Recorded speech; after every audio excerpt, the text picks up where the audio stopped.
দেবার বিপদে এবার গৌরব তার পাশে দাঁড়ায় এবং দেবাকে সুস্থ করে তার অধিকার পাইয়ে দিতে ছাতা বাড়িতে নিয়ে যায়। দুই শালিক ধারাবাহিকে দেখতে চলেছেন নতুন চমক।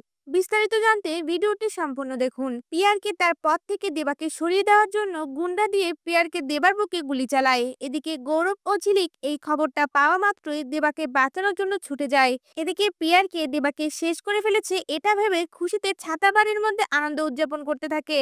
অন্যদিকে গৌরব হসপিটালে পৌঁছে গিয়ে ডাক্তারের কাছে রিকোয়েস্ট করে বলে ওঠে, যেভাবে হোক ডাক্তার আপনি একে বাঁচান। তখনই ডাক্তার বলে ওঠে, অনেক রক্ত বেরিয়ে গেছে, এক্ষুনি রক্ত দরকার। গৌরব ডাক্তারকে তখন বলে ওঠে, আমি রক্ত দেব। এরপর দেখা যায় গৌরব নিজের রক্ত দেবাকে দেওয়ার পরে দেবার অপারেশন সাকসেসফুল হয়। তখন ঝিলিক নিজেই গৌরবকে দেবার আসল পরিচয় জানিয়ে দেয় আর বলে ওঠে, এই হচ্ছে তোমার বড় দাদা, পিয়ারকের প্রথম স্ত্রীর সন্তান। এই কথা শুনে গৌরব চমকে ওঠে আর একদৃষ্টিতে ঝিলিকের দিকে তাকিয়ে থাকে। এরপর দেখা যায় গৌরব দেবার অধিকার পাইয়ে দিতে তাকে সুস্থ করে ছাতা বাড়িতে নিয়ে যায়। আর সেখানে পিয়ারকে দেবাকে দেখে চমকে ওঠে আর মনে মনে বলতে থাকে, দিবা এখনো বেঁচে আছে। তা ভিউয়ার্স, গৌরব যদি নিজেই দেবার অধিকার দেবাকে ফিরিয়ে দেয়, আপনাদের দেখতে কেমন লাগবে? আপনাদের মতামত আমাদের কমেন্টে জানান। ধন্যবাদ।